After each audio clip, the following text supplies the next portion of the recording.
I'm Amber Wilson, 28, and I never thought a pot roast dinner could change my life forever. My mom's china gleamed under chandelier light as Dad poured wine with trembling hands. Then came the words that shattered everything. You have 2 days to get your stuff out. After my divorce left me broke, moving home felt like failure, but being kicked out felt like death. I saw my brother Brian smirk. He'd won. Before I tell you how I turned this devastating ultimatum into the best thing that ever happened to me, drop a comment letting me know where you're watching from and hit subscribe if you've ever had to start over with nothing. 6 months before that fateful dinner, my life had imploded spectacularly. After 5 years of what I thought was a happy marriage, I discovered that my husband, Kyle, had been having an affair with Jessica, my former best friend since college. The betrayal came to light in the most cliched way possible. I found text messages while using his phone to order takeout when mine had died. What started as innocent scrolling turned into the discovery that destroyed my world. I miss you already. Can't wait to see you tomorrow while she's at work, the message from Jessica read. There were hundreds more, going back months. Photos, plans, inside jokes about me. When confronted, Kyle didn't even try to deny it. I've been unhappy for a long time, he said, as if that justified everything. Jessica understands me in ways you never could. The divorce that followed was swift but financially devastating. Kyle's family had money and connections, including a shark of a divorce attorney. I got almost nothing from our share assets. The house we'd bought together mostly with his down payment, as he never failed to remind me, went to him. My savings account, which had once held a modest but comforting $12,000, was depleted by legal fees and settling joint debts that Kyle somehow managed to pin on me. My marketing career, which had been building momentum at a prominent agency in Hartford, came to a screeching halt when I took a leave of absence due to what my therapist called acute emotional distress. What started as 2 weeks turned into 2 months as I could barely get out of bed, let alone create engaging social media campaigns for luxury brands. When my leave of absence extended beyond what my company could accommodate, I was given the choice to return full-time or resign. In my state of emotional paralysis, I couldn't face returning to the office, where everyone knew about my humiliating divorce. I resigned, effectively ending a career I had spent years building. With no home, dwindling funds, and no job, I did what many adults in crisis do. I returned to my parents' house in suburban Connecticut, tail between my legs. At 28, I felt like the ultimate failure. My parents, Margaret and William Wilson, initially welcomed me with open arms. Mom made up my childhood bedroom with fresh linens and stocked the refrigerator with my favorite foods. Dad helped move my few remaining possessions from a storage unit into their garage. They told me to take my time healing, finding a new job, and getting back on my feet. Family is always here for each other, Mom had said, squeezing my hand across the kitchen table that first night back. Stay as long as you need. My younger brother Brian, who lived in a nearby town with his fiancée, seemed sympathetic at first. He brought over beer and pizza one night, and we stayed up late reminiscing about childhood memories, temporarily pushing aside my adult problem. The Wilson family home was a comfortable colonial in a leafy neighborhood, the same house where I'd grown up. My bedroom remained largely untouched from my college days. White furniture, lavender walls, and cork boards still pinned with old concert tickets and photos. It felt both comforting and infantilizing to return to this preserved museum of my youth. But the warm welcome began to cool as weeks turned into months. Mom's concerned questions about my job search grew more pointed. Dad's supportive silence evolved into cleared throats and meaningful glances when I mentioned the cost of anything. The shift was subtle at first: a comment about grocery bills, questions about when my unemployment benefits would begin, suggestions of retail jobs, just to get out of the house. Brian's sympathy curdled most noticeably into resentment. His visits became less frequent, and when he did come over, he made not-so-subtle comments about adulting and pulling your weight. He had always been the golden child, successful real estate agent, engaged to his college sweetheart, homeowner by 26, and the contrast between us grew more stark with each passing week. Just because your life fell apart doesn't mean you get to be the family princess forever, he said during one particularly heated argument after I'd used his Netflix account without asking. The words stung because they reflected my deepest fears that I was becoming a burden, a pathetic figure in my family's narrative.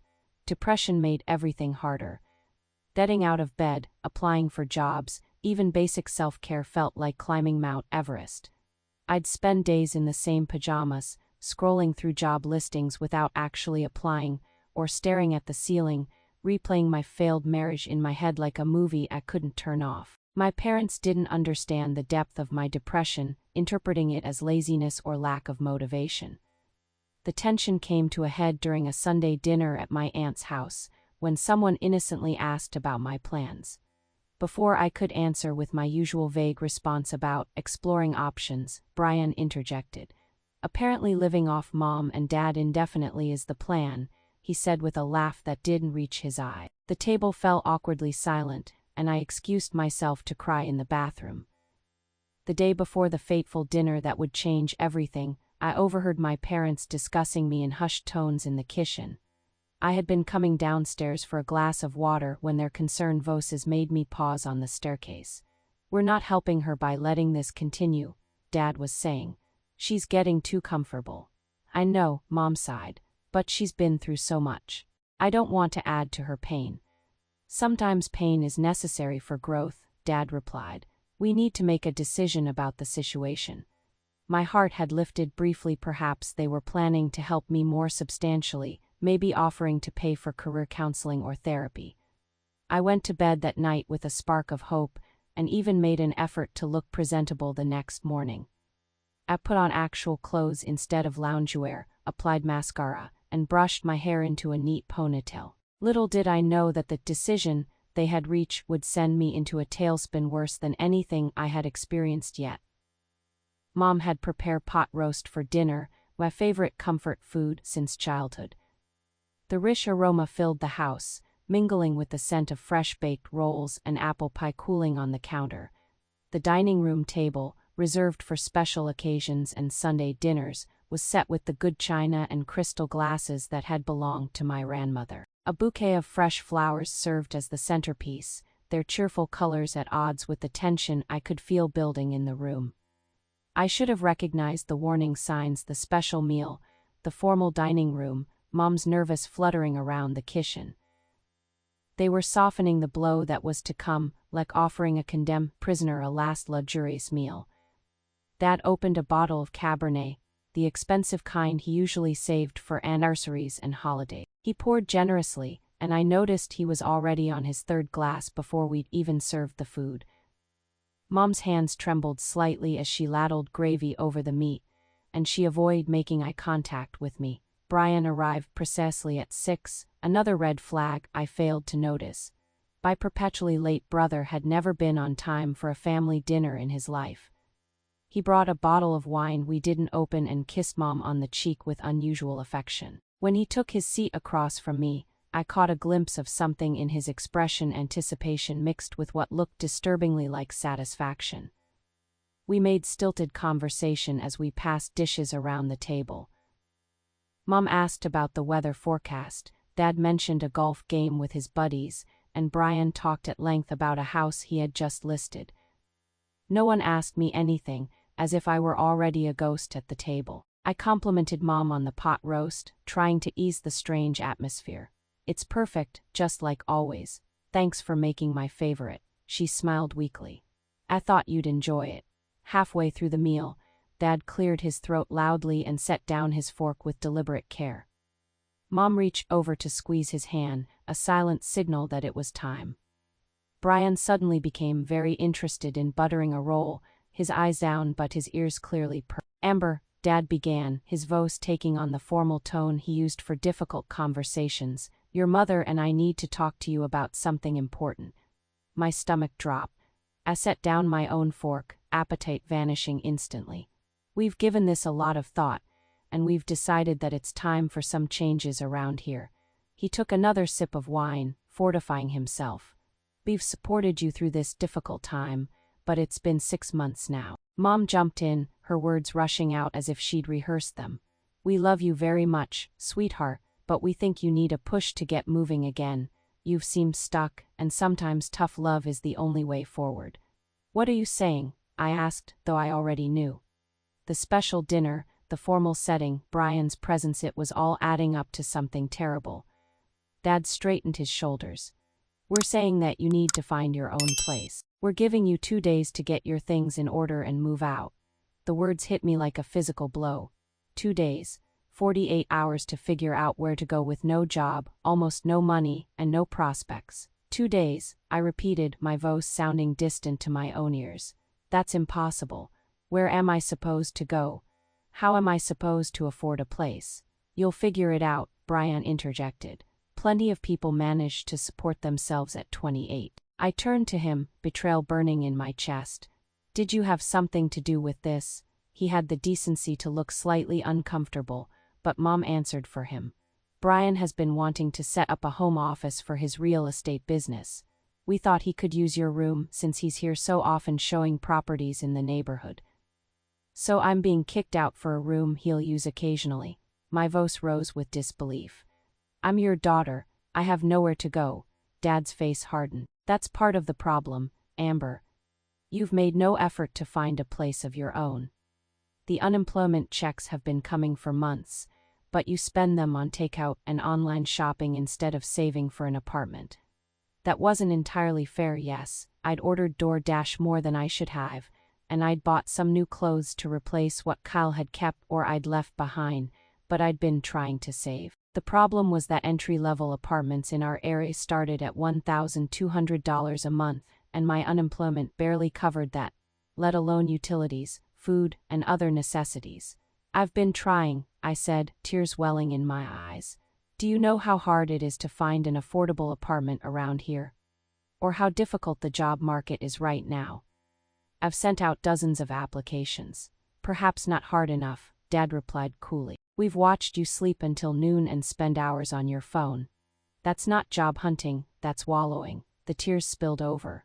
I'm depressed. I lost everything, my husband, my home, my job, my dignity.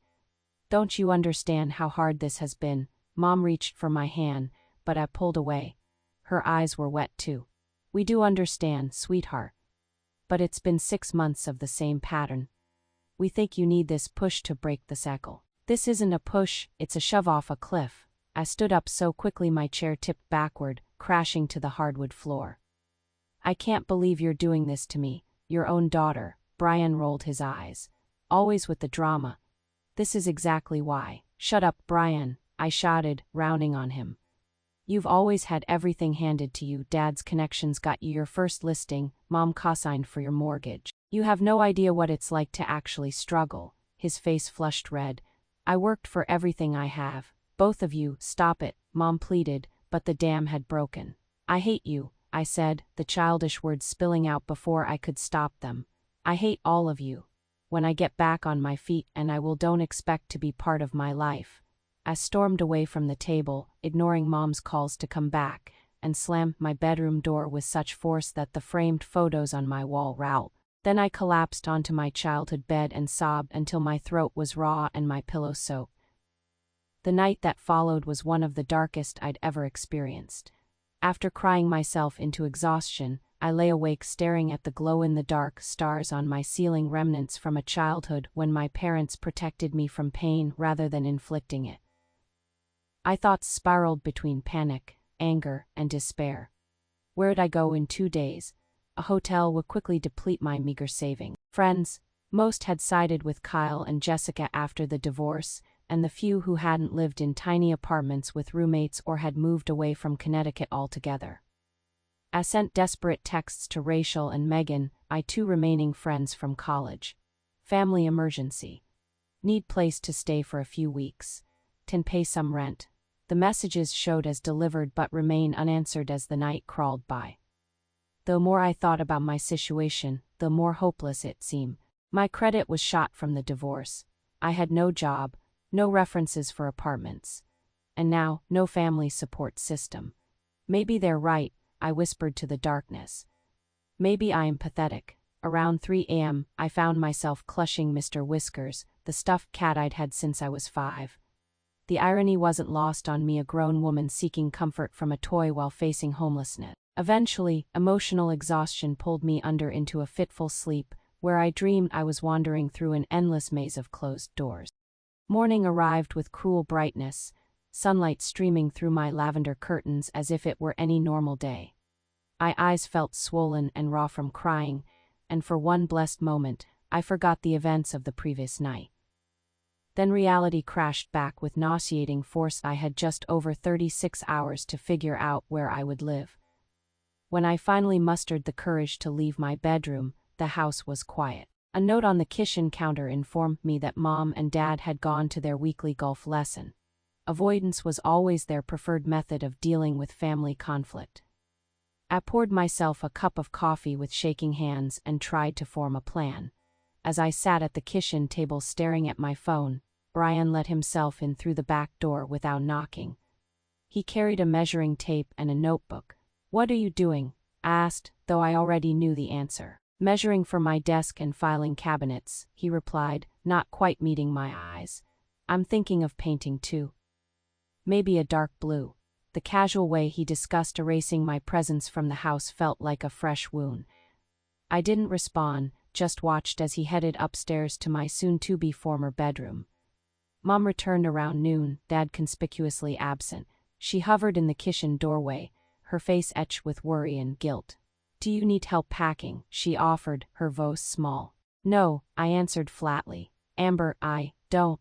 I cut her off. "I can't talk to you right now." She nodded sadly and retreated, leaving a stack of flattened cardboard boxes by the door, a tangible reminder of my deadline. With my family avoiding me or actively planning my replacement, I turned my attention to finding somewhere anywhere to go. I started by calling every friend I could think of, working my way down from close friends to acquaintances. Rachel finally responded to my text with a phone call. "I wish I could help, but Mark and I are living with his parents while our house is being renovated. There's barely room for us." Megan's excuse was a new baby and a one-bedroom apartment. My college roommate Lauren had moved to California. My work friend Diana had a strict landlord who prohibited guests for more than 3 days. After the 5th rejection, I sat in my car in the driveway and screamed into my hand. Then I pulled myself together enough to check my bank account on my phone. The balance mocked me, $267.43. Not even enough for 1 month's rent anywhere, let alone security deposits and application fees. In desperation, I drove to the local library to use their computers for apartment hunting. Everything within a 20-mile radius started at prices I couldn't afford, and all required proof of income, credit checks, and security deposits equal to 1 or 2 months' rent. Even the shabbiest efficiency apartments were out of reach. With increasing panic, I called my former boss at the marketing agency. "Amber, it's good to hear from you," Sarah said, genuine warmth in her voice. "How are you doing?" "Not great, actually," I admitted, fighting to keep my voice steady. "I'm in a tough spot and wondering if there might be any positions available, even part-time or contract work." Her sigh told me everything before she even spoke. "I wish I had better news, but we're actually going through layoffs right now. The Westridge account pulled their business last month, and we lost almost a third of our revenue overnight." Another door closed. I thanked her anyway, and she promised to keep me in mind if anything changed. By late afternoon, with dread building in my chest, I drove to the local homeless shelter. The Helping Hands Center was located in a converted church, its brick exterior and stained glass windows at odds with its current purpose. Inside, a kind-faced woman named Gloria sat at the reception desk. "I might need a place to stay," I said quietly, shame burning my cheeks. "Starting tomorrow." Gloria's expression remained professionally compassionate as she explained the process and the rule. Then came the blow. "I'm so sorry, but we're currently at capacity with a waiting list. The housing crisis has hit our community hard." She gave me a list of other shelters in neighboring towns, but calls to each yielded the same response: full, with waiting lists weeks long. Back in my car in the shelter parking lot, I finally broke down completely. Sobs racked my body as I gripped the steering wheel, trying to anchor myself against the rising tide of panic. For the first time, I confronted the very real possibility that I might be sleeping in my Honda Civic by tomorrow night, a 10-year-old sedan with a broken air conditioner and mysterious stain on the back seat. In a moment of desperation, I did something I swore I would never do. I called Kyle. He answered on the fourth ring, his familiar voice sending conflicting waves of comfort and nausea through me. "Amber, what's wrong?" He sounded genuinely concerned. Through hiccuping sobs, I explained my situation. The long silence that followed was broken by a sound I hadn't expected: laughter. "Let me get this straight," Kyle said, amusement evident in his voice. "You want me to help you after you called me every name in the book during our divorce? After your lawyer tried to take half my family's money?" "I'm not asking for money," I clarified, swallowing my pride. "Just a couch for a few days until I figure something out." "Ask Jessica," he replied coldly. "Oh wait, you called her a backstabbing whore in front of her entire family at Christmas. Good luck with your housing search." The line went dead. The cruelty of his response should have angered me, but I was too exhausted for anything but numbness. I sat in my car until the sun began to set, watching families return to their homes, lights coming on in windows, the ordinary rhythm of lives that weren't falling apart. When I finally returned to my parents' house, I found several large boxes stacked outside my bedroom door. Mom had begun packing my books and winter clothes, her way of helping that felt more like pushing me out faster. As I stood staring at the boxes, I overheard my parents talking in their bedroom, their voices carrying through the heating vent. "I feel terrible, William," Mom was saying, her voice thick with tears. "Maybe we should give her more time." "Margaret, we've discussed this," Dad replied firmly. "She needs to stand on her own 2 feet. We're not helping her by enabling this behavior." "But where will she go? What if something happens to her? She's smart and resourceful when she wants to be. She'll figure it out." Their confidence in my abilities might have been touching if it weren't so misplaced. I had tried everything I could think of and come up empty. Too drained to face more packing or confrontation, I slipped out of the house and drove to Wellington Park, a small neighborhood playground where I had spent countless childhood hours on the swings and slides. In the gathering darkness, I sat on a swing, gently pushing myself back and forth with one foot while trying to quiet my racing thoughts. The playground was deserted, the equipment casting long shadows in the amber glow of a single streetlight. I felt as hollow and empty as the park around me. How had my life fallen apart so completely and so quickly? 1 year ago, I had been married with a promising career, a beautiful home, and what I thought was a solid future ahead of me. Now I was homeless, jobless, nearly penniless, and abandoned by almost everyone I had ever counted on. As night fully descended, bringing with it a chill that penetrated my light jacket, I considered my dwindling options. I could sleep in my car, at least temporarily. I could try to find a cheap motel, though that would quickly deplete my minimal savings. I could swallow my pride and beg my parents for more time, though the thought made my stomach turn. I was so lost in my spiraling thoughts that I almost didn't notice my phone vibrating in my pocket. When I finally pulled it out, the name on the screen was so unexpected that I stared at it in disbelief. Stephanie Lawrence, my roommate from freshman year of college. We hadn't spoken in at least 3 years, save for occasional likes on social media posts. With nothing left to lose, I answered. "Amber," Stephanie's voice came through, bright and energetic as I remembered. "Is this still your number?" "Yeah, it's me," I replied, trying to sound more composed than I felt. "Sorry for calling out of the blue, but I saw your status update about needing a place, and I might have a solution."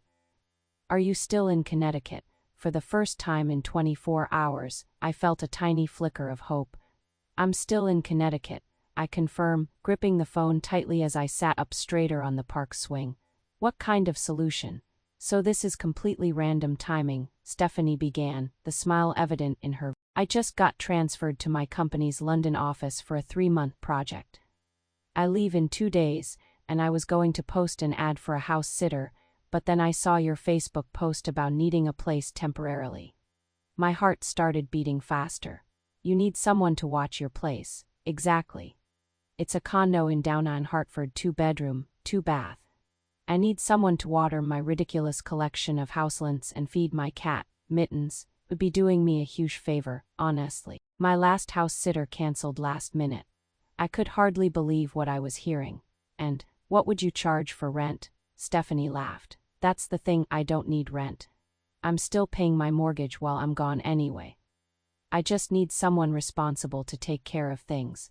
Consider it rent-free in exchange for pet sitting and plant maintenance. The relief that flooded through me was so intense I actually gasped. Stephanie, that would be. I don't even know how to thank you. This timing is unbelievable. It's perfect timing for both of us. The only catch is that I leave Sunday, so you'd need to move in by then. Is that too soon? I let out a shaky laugh. Actually, Sunday would be perfect. I, need to be out of my current place by tomorrow night. Perfect. I'll text you the address and we can meet tomorrow afternoon.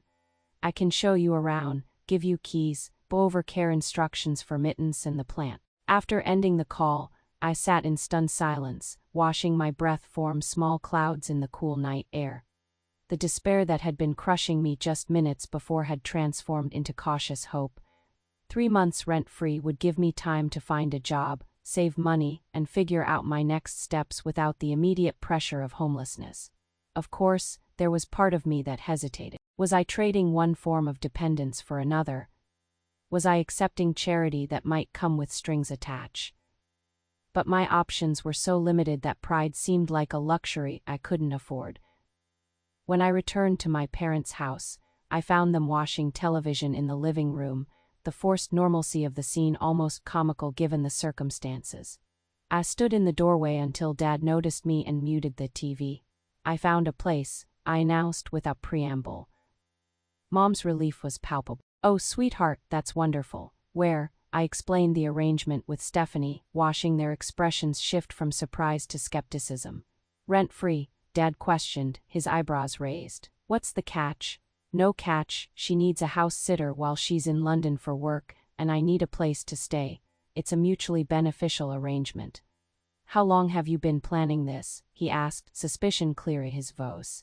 I hadn't been. Stephanie called me literally an hour ago. It's just incredibly good timing. Brian, who had returned and was eating leftovers at the dining table, snorted. Convenient. I turned to him, too emotionally drained for another confrontation.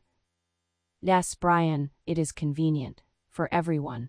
You get my room for your precious home office, and I don't have to sleep in my car.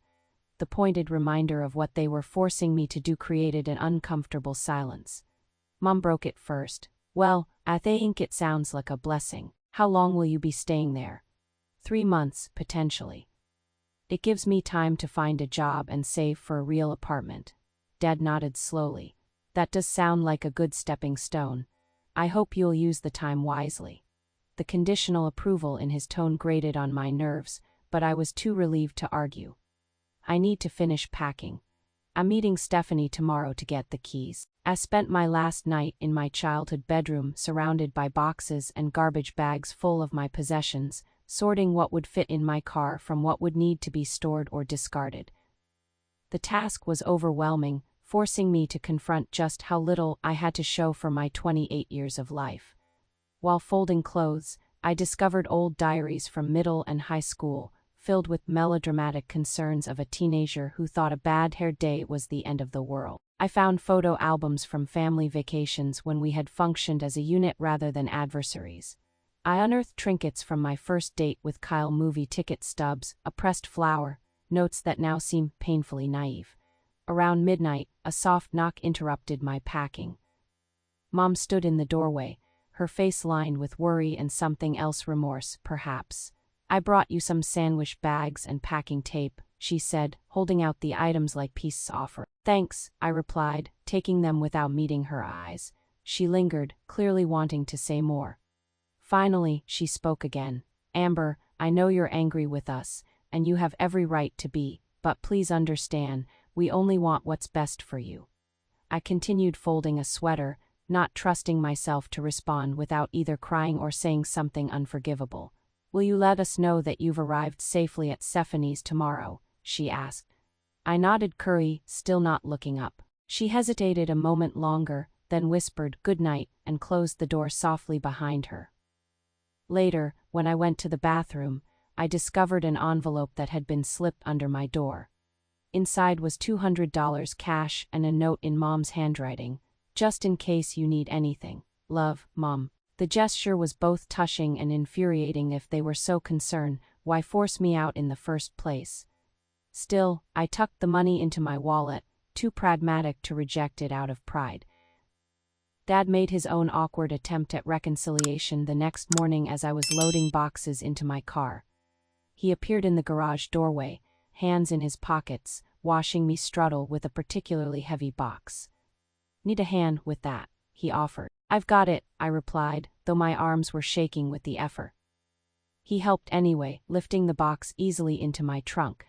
"Amber, I know this seems harsh, but..." "Dad, please," I interrupted. "I can't do this right now." He nodded, respecting my boundary for once. After a moment of uncomfortable silence, he handed me a gas card. "This has about $50 on it. For your drive to Hartford." I accepted it with a mumbled thanks, acknowledging the olive branch, even if I wasn't ready to grab hold of it fully. When the car was finally packed to capacity, I stood in my empty bedroom for one last look. The lavender walls that had witnessed my childhood dreams, teenage tears, and now adult desperation seemed to hold the ghosts of all my former selves. I touched the door frame where pencil marks had tracked my growth, ran my fingers over the windowsill where I'd sat washing for friends to arrive for sleepovers, and closed the closet door that would soon hold Brian's office supplies instead of my clothes. "Goodbye," I whispered, not sure if I was addressing the room or the life I was leaving behind. I drove away from my parents' house without dramatic farewells, just a brief and awkward exchange of "take cares" and "drive safe." As I turned the corner at the end of our street, I caught a glimpse of my mother in the rearview mirror, standing on the porch with her arms wrapped around herself, watching me leave. For better or worse, I was on my own now. Stephanie's condo was located in a renovated textile mill in downtown Hartford, its red brick exterior and large windows a testament to the building's industrial past. Inside, the space was stunning: exposed brick walls, high ceilings with original wooden beams, and modern furnishings that managed to be both stylish and comfortable. The contrast between this sophisticated urban apartment and my childhood bedroom couldn't have been more striking. "The place looks amazing," I told Stephanie as she showed me around. "I promise I'll take good care of it." "I'm not worried," she replied with an easy smile. "I'm just glad this worked out for both of us." She introduced me to Mittens, a fluffy gray Persian with an imperious gaze who regarded me with feline suspicion. "He'll warm up to you eventually," Stephanie assured me.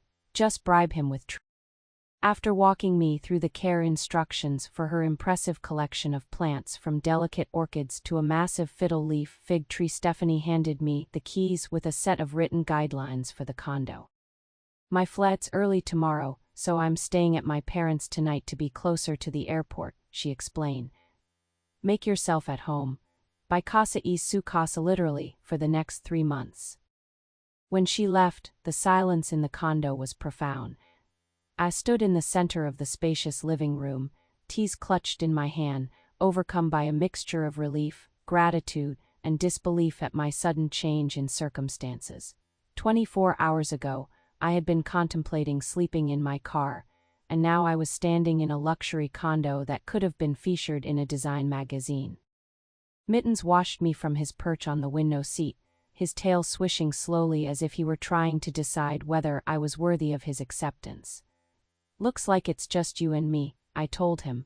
He blinked slowly in response. I spent the rest of the day unloading my car and arranging my meager possessions in the guest bedroom. Stephanie had cleared one closet and a dresser for my use, and I was struck by how little space my belongings actually occupied. Everything I own now fit in one corner of one room, a sobering visual representation of how my life had been reduced. That first night alone in the condo was strange but peaceful. I ordered Chinese takeout with some of Mom's emergency money, took a long bath in the luxurious soaking tub, and slept in the comfortable guest bed with Mittens unexpectedly curled at my feet by morning. When I woke up the next day, something had shifted inside me. Perhaps it was the knowledge that I had a safe place to stay for the next 3 months, or maybe it was simply being away from the tension of my parents' house, but I felt a spark of motivation that had been missing for months. I got up early, made coffee in Stephanie's fancy espresso machine, and sat at the breakfast bar with a notepad, creating a structured plan for the first time since my divorce. I divided the page into 3 columns: job search, living situation, and personal growth. Under job search, I listed concrete steps: update resume by end of day, apply to minimum 5 positions daily, reach out to former colleagues for references, register with 3 staffing agencies, create portfolio of marketing samples, practice interview skills. For living situation, I calculated a budget based on 0 current income, estimating how long my remaining money would last for essentials only. I researched affordable apartments in less expensive neighborhoods for when my time at Stephanie's ended, and set a savings goal for security deposit and first month's rent. The personal growth column was perhaps the most important: small daily actions to rebuild my confidence and mental health. Morning yoga, daily shower and grooming, which had become shamefully irregular during my depression, limiting social media to 30 minutes, journaling negative thoughts instead of spiraling, and reaching out to 1 positive contact each day. By mid-morning, I had showered, dressed in real clothes, not loungewear, and set up a makeshift office space at Stephanie's dining table. The simple act of creating a routine and environment for productivity felt revolutionary after months of aimless drift. I spent that first day entirely focused on job applications, revamping my resume and LinkedIn profile, and crafting customized cover letters for marketing positions. By evening, I had applied to 7 jobs and registered with 2 staffing agencies specializing in marketing and communications. It wasn't much, but it was more productive action than I'd taken in weeks. As I was making a simple dinner from ingredients in Stephanie's well-stocked kitchen, my phone pinged with an email notification. I nearly dropped the spatula when I saw the sender: Rebecca Chen, a former colleague who had left our agency to start her own social media consulting business. "Amber, great to hear from you," the email began, responding to the networking message I'd sent earlier. "As it happens, I'm swamped with client work and was thinking of bringing on a freelancer for some overflow projects. Any interest in discussing? Nothing huge to start, but could be steady work while you're job hunting." My hands shook as I replied immediately, expressing enthusiastic interest and suggesting times for a call. Within minutes, Rebecca responded, setting up a Zoom interview for the following morning. I barely slept that night, equal parts nervous and excited about the prospect of professional work again. I spent hours researching Rebecca's company, preparing answers to potential questions, and selecting my most professional-looking outfit from my limited wardrobe. The interview, conducted from Stephanie's stylish living room with carefully arranged bookshelves as my background, went surprisingly well. Rebecca was warm and straightforward, explaining that she needed help managing social media accounts for several small business clients. "It's mostly content creation, scheduling posts, and some basic analytics reporting," she explained. "I can pay $30 per hour to start, probably 10-15 hours weekly, with potential to increase if things go well." The rate was lower than my previous salary but significantly better than nothing. I accepted on the spot, and Rebecca promised to send over the first client files that afternoon. When the Zoom call ended, I sat in stunned silence, then let out a whoop of joy that startled Mittens from his nap. Just 4 days after being kicked out of my parents' house, I had secure housing and the beginning of income. It wasn't a full solution, but it was a start, a foundation upon which to rebuild. The following weeks established a new rhythm to my days. Mornings began with yoga and breakfast, followed by freelance work for Rebecca's clients.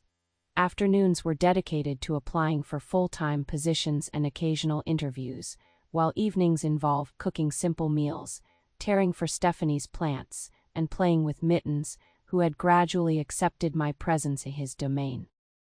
My first payment from Rebecca arrived after 2 weeks, $825 for 5 hours of work. Seeing the deposit in my nearly empty account brought tears to my eyes. It wasn't a fortune, but it represented something far more valuable than the dollar amount. It was tangible proof that I still had marketable skills, that I could provide for myself, that my professional identity hadn't died with my marriage. The freelance work expanded gradually as Rebecca introduced me to more clients. What started as creating basic social media posts evolved into developing content calendars, writing email newsletters, and eventually managing a small e-commerce campaign for a local boutique. Each new responsibility rebuilt a piece of my shattered confidence. Meanwhile, my job search continued with increasing focus. I no longer applied to everything in sight, instead targeting positions that matched my strengthening sense of what I wanted from my next role. The rejections still came, a painful reminder that the job market remained competitive, but they no longer devastated me as they once had. 1 month after moving into Stephanie's condo, I stood in front of the bathroom mirror and really looked at myself for the first time in ages. The gaunt, hollow-eyed woman who had left my parents' house was gradually being replaced by someone I recognized from my pre-divorce days. My hair had regained its shine, my complexion had cleared from regular care, and most importantly, my eyes held something that had been missing for too long. I smiled at my reflection, a genuine smile that reached my eyes. We're getting there, I told myself, one day at a time. As my external circumstances improved, so did my internal landscape. The fog of depression hadn't lifted completely. There were still days when grief and anger ambushed me, when the unfairness of everything that had happened threatened to pull me under. But those days grew fewer, and I developed better tools for weathering them when they came. The structured routine, purposeful work, and simple pride of self-sufficiency formed a sturdy barrier against the worst of the darkness. For the first time since discovering Kyle's betrayal, I began to envision a future that wasn't defined by what I had lost, but by what I might yet create. As I watered Stephanie's thriving plants one evening, washing the sunset paint Hartford's skyline in shades of pink and gold, I realized something profound. Being forced out of my safety net, painful as it was, had become the catalyst for growth I desperately needed but couldn't initiate on my own. I wasn't ready to thank my parents for their ultimatum. The wound was still too fresh, the execution too harsh, but I could acknowledge, if only to myself, that their push had ultimately propelled me forward rather than crushing me as I had feared. With that thought settling in my mind, I picked up my phone and opened the text thread with my mother, which had remained silent since my departure. After several attempts at drafting a message, I settled on something simple. "I'm doing okay, thought you might want to know." Her response came almost instantly. "We've been so worried. Thank you for letting us know. We love you." I wasn't ready for reconciliation, but it was a start. 1 month after moving into Stephanie's condo, as my freelance work stabilized and my confidence gradually rebuilt, the text messages from my family became more frequent. Mom sent daily check-ins, ranging from weather updates to queries about my eating habits. Dad's communications were less frequent but more substantive, links to job postings or articles about the marketing industry. Brian, surprisingly, was the one whose message affected me most deeply. 3 weeks after I'd left, he sent a text that simply read, "I handled that badly. I'm sorry." No excuses, no justifications, just an acknowledgement of his behavior. It was the most genuine communication we'd had in years. Then, about 5 weeks after the fateful dinner, Mom sent a text that made my stomach clench. "Family dinner this Sunday at 5, Dad's grilling steaks. We miss you." I stared at those words for a long time, conflicting emotions battling within me. Part of me wanted to refuse outright to protect myself from potential rejection or criticism. Another part craved the familiar comfort of family, even with its complications. And a small but growing voice suggested that facing them might be an important step in my healing process. I didn't respond immediately, taking 2 days to consider my options. I discussed it during my weekly video chat with Stephanie, who had become a long-distance confidante from London. "You don't owe them an appearance," she pointed out. "But it might give you some closure, or at least a chance to set boundaries on your terms." That perspective resonated with me. If I went to dinner, it wouldn't be as the desperate, jobless daughter seeking refuge, but as someone who was beginning to stand on her own feet again. The power dynamic had shifted, and perhaps it was time to acknowledge that change in person. I texted Mom back, "I'll be there. But I'll need to leave by 7 for a client call." The latter wasn't strictly true, but it gave me a predetermined exit strategy if needed. Her response was immediate and enthusiastic, with far too many exclamation points and heart emojis. Dad followed up with a brief, "looking forward to it," while Brian sent a thumbs-up emoji that somehow conveyed both awkwardness and relief. As Sunday approached, I found myself growing increasingly anxious about the reunion. What would I say? How much should I share about my new situation? Should I confront them about the ultimatum or focus on moving forward? I rehearsed various scenarios in my head, trying to prepare for any potential outcome. The morning of the dinner, I stood before Stephanie's full-length mirror, carefully selecting my outfit. This wasn't simply about looking nice for a family gathering, it was armor for an emotional battlefield. I chose a sleek black blazer over a blue silk blouse, dark jeans, and the low heels I reserved for client presentations. Professional, confident, put together, everything I hadn't been when they'd last seen me. I arrived at my parents' house 20 minutes early, a deliberate choice to have time with them before Brian appeared. My hands trembled slightly as I rang the doorbell, an odd formality at the house where I'd once had a key, but it felt important to establish that I was now a visitor rather than a resident. Mom answered immediately, as if she'd been waiting by the door. Her face lit up at the sight of me, then registered surprise at my appearance. "Amber, you look wonderful." She moved to hug me, and I allowed it, though I remained slightly stiff in her embrace. Over her shoulder, I saw Dad hovering in the hallway, his expression a mixture of pleasure and uncertainty. Come in," Mom urged, ushering me inside. The house smelled the same, a mixture of Dad's aftershave, Mom's cinnamon candles, and the underlying scent of the lemon polish she used on the wooden furniture. The familiarity hit me harder than expected, bringing a lump to my throat that I quickly swallowed down. "Would you like something to drink?" Mom offered, already moving toward the kitchen. "I got that Pinot Grigio you like." "Water is fine for now," I replied, following her. Dad trailed behind us, uncharacteristically quiet. In the kitchen, I took a seat at the breakfast bar while Mom fussed with glasses and Dad pretended to check the marinade on the steaks. The awkward silence stretched until I decided to break it.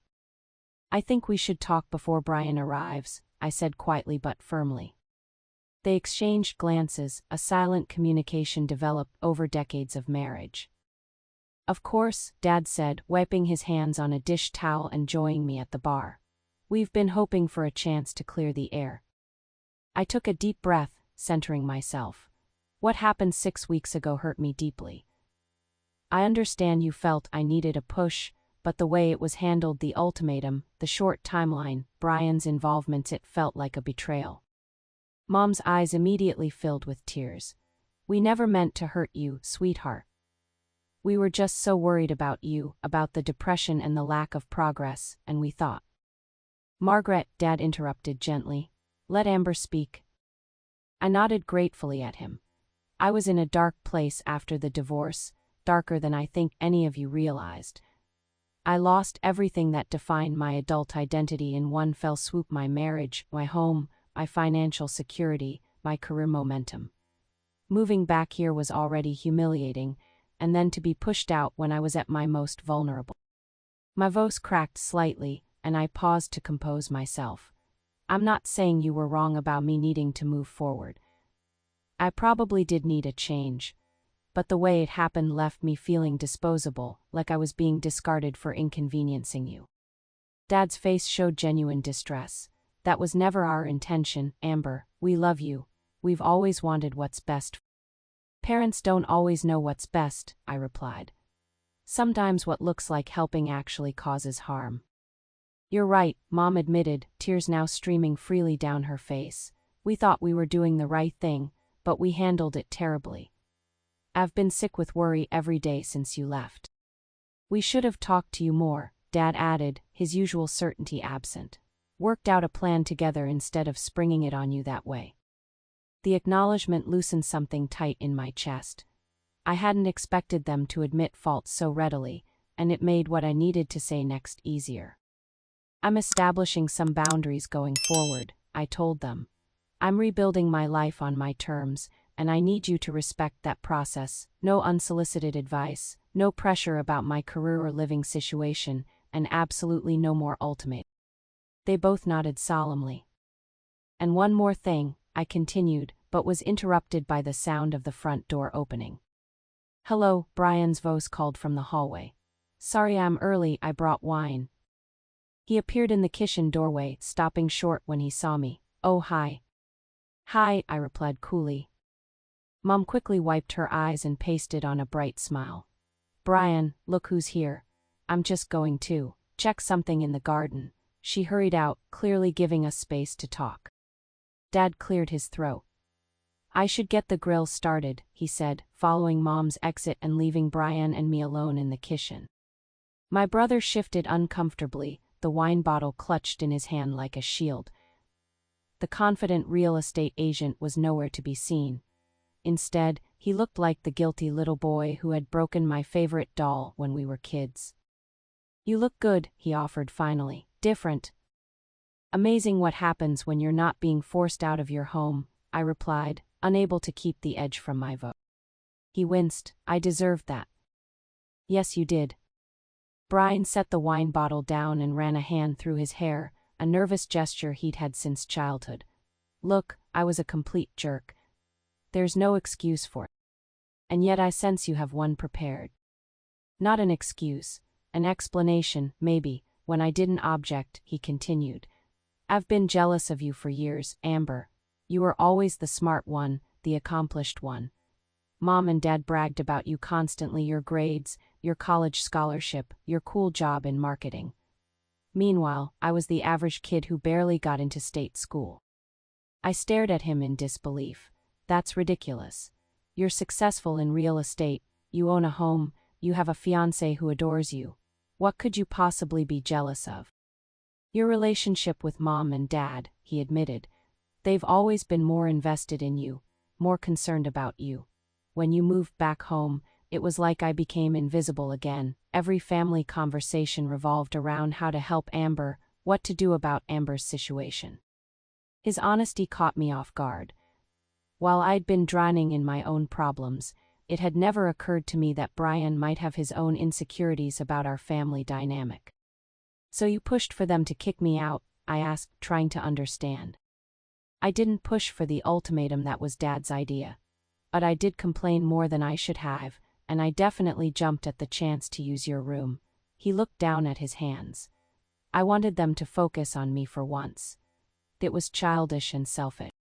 The frank admission diffused some of my anger.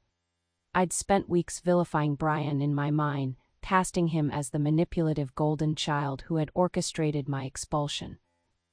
The reality that he was dealing with his own demons of inadequacy was both more complex and more human. "We've never really been close as adults, have we?" I observed. He shook his head. "We were always competing for attention, even when we didn't realize it." "Maybe that needs to change," I suggested, surprising myself with the olive branch. "We're the only siblings we've got." A tentative smile appeared on his face. "I'd like that." The conversation was interrupted by Mom calling us to the patio for dinner. The meal that followed was nothing like the disastrous dinner 6 weeks earlier.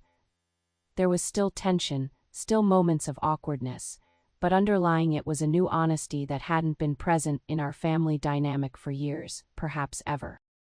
As we ate, I shared a carefully edited version of my current situation, the house-sitting arrangement, the freelance work, my plans for finding my own place when the 3 months at Stephanie's ended.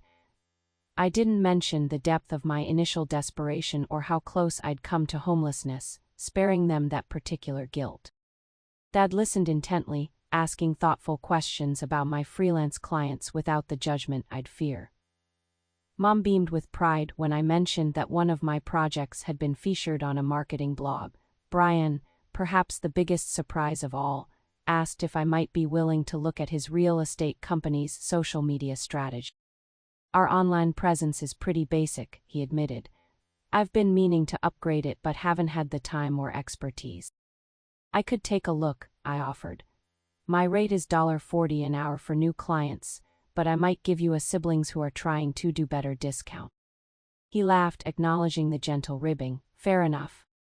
As the evening progressed, I felt a shift in our family's power dynamics. I was no longer the broken daughter seeking rescue or the defiant child rejecting help. Instead, I was an adult establishing healthy boundaries with other adults who happened to be my family. It wasn't perfect, and years of ingrained patterns wouldn't change overnight, but it was a beginning. When it was time to leave, I'd stuck with my 7 p.m. deadline, even though there was no client call. Mom walked me to my car. We're having a cookout next weekend, she said tentatively. Nothing fancy, just burgers and corn on the cob. We'd love to have you join us if you're free. I considered the invitation. Text me the details. I'll check my schedule. She nodded, accepting that my presence in their lives was now by choice rather than obligation. I'm proud of you, Amber. I know I haven't said that enough. The words warmed something in me that had been cold for too long. Thanks, Mom. As I drove back to Stephanie's condo, I felt lighter than I had in months.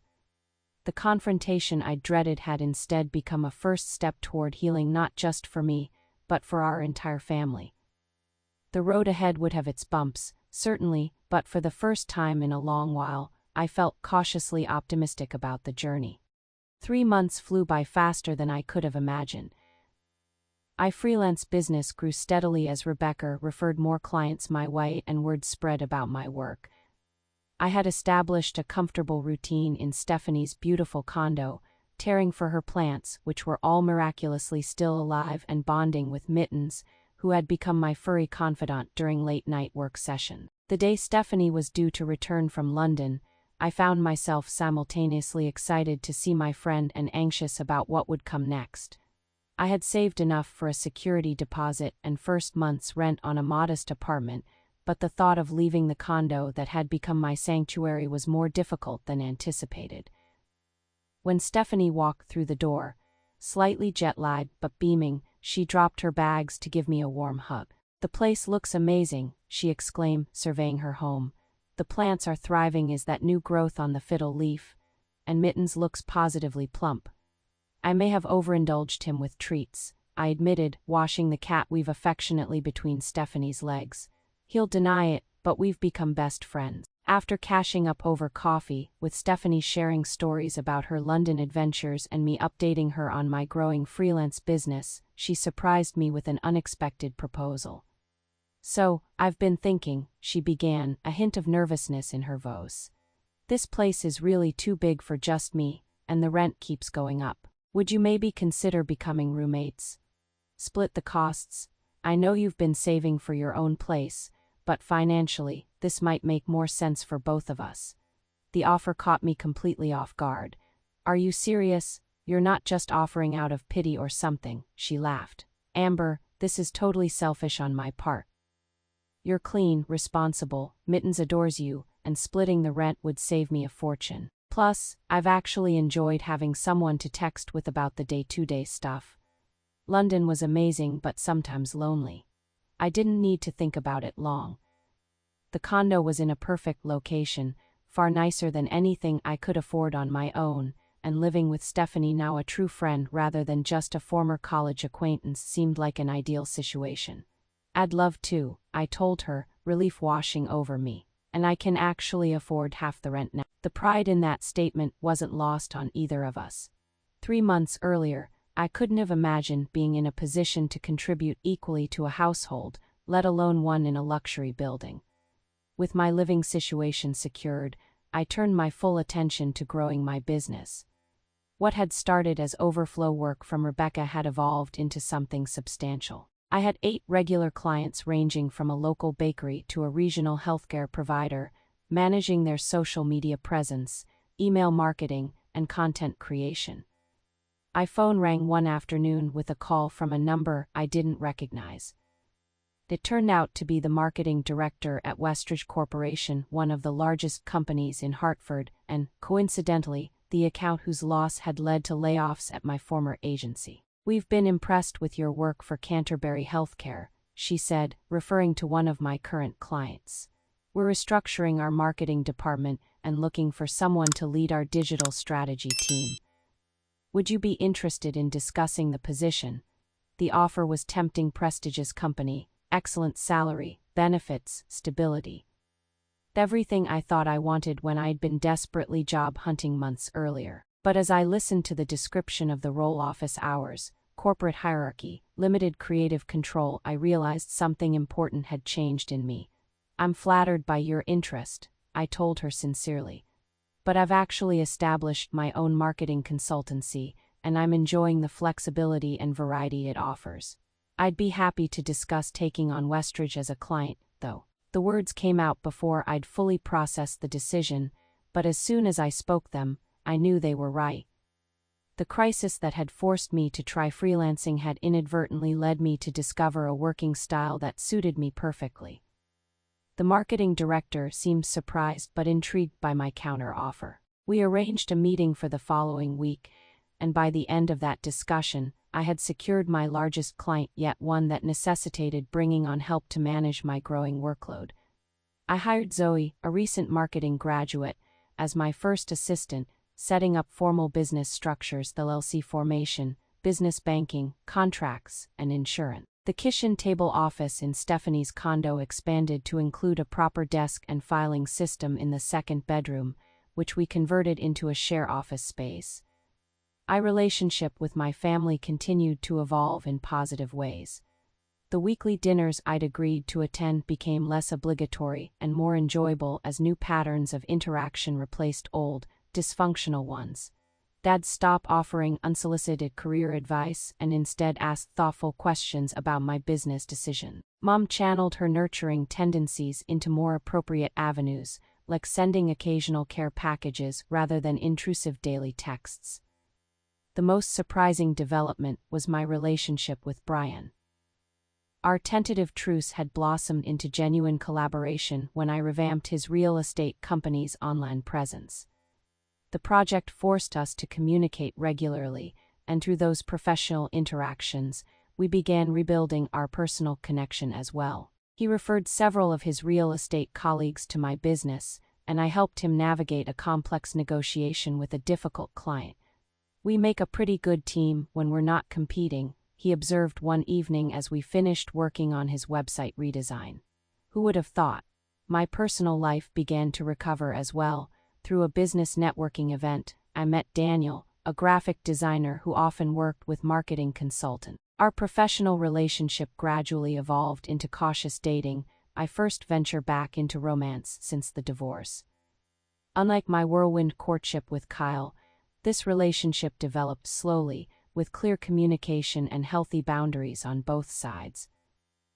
Therapy, which I could finally afford regularly, helped me process not only the trauma of my divorce but also the complicated family dynamics that had contributed to my identity crisis. I learned to recognize patterns that no longer served me and to build new, healthier ones in their place.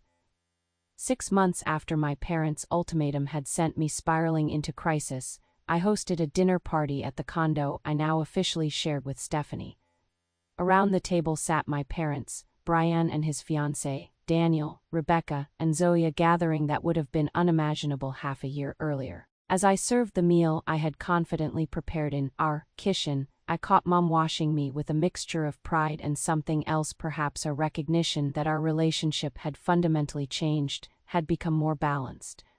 I was no longer her child to rescue or direct, but an adult with my own life and boundaries. After dinner, as we enjoyed coffee and the cheesecake Brian had brought, Dad raised his glass in an impromptu toast. "To new beginnings," he said, his eyes meeting mine with genuine respect. "And to Amber, who taught us all something about resilience." The acknowledgement brought unexpected tears to my eyes. "I couldn't have done it without Stephanie's perfect timing," I admitted, squeezing my roommate's hand gratefully. "You would have found a way," Stephanie countered. "You're stronger than you knew." Later that evening, after everyone had left and Stephanie had gone to bed, I sat on the balcony with Mittens purring in my lap, looking out at the city lights. I reflected on the extraordinary journey of the past 6 months, from the devastating dinner where my world had fallen apart to this moment of genuine contentment. The painful ultimatum that had seemed so cruel had actually been the catalyst for the most significant growth of my adult life. Without that push, harsh as it was, I might still be drifting in the limbo of my parents' house, trapped in depression and dependence. Rock bottom, it turned out, had become the foundation upon which I built a new life, one that was authentically mine, not defined by a husband or parents or societal expectations. The crisis that had nearly broken me had instead revealed a strength and capability I never knew I possessed. As I stroked Mitten's soft fur and listened to the distant sounds of the city, I felt a profound sense of gratitude wash over me. Not just for the material security I had rebuilt, but for the deeper gifts of the journey: self-knowledge, healthier relationships, and the discovery that sometimes what feels like the end is actually just the beginning. Sometimes being forced out is actually being set free. If my story has resonated with you, I'd love to hear about your own experiences of unexpected beginnings in the comments below. Have you ever had a crisis that ultimately led to positive change? Share your comeback story, and let's create a community of resilience together. Don't forget to subscribe for more real-life journeys of transformation, and if you found value in this video, hitting that like button helps others find it too. Remember, sometimes our greatest growth comes from our deepest challenges. Thank you for being part of my journey.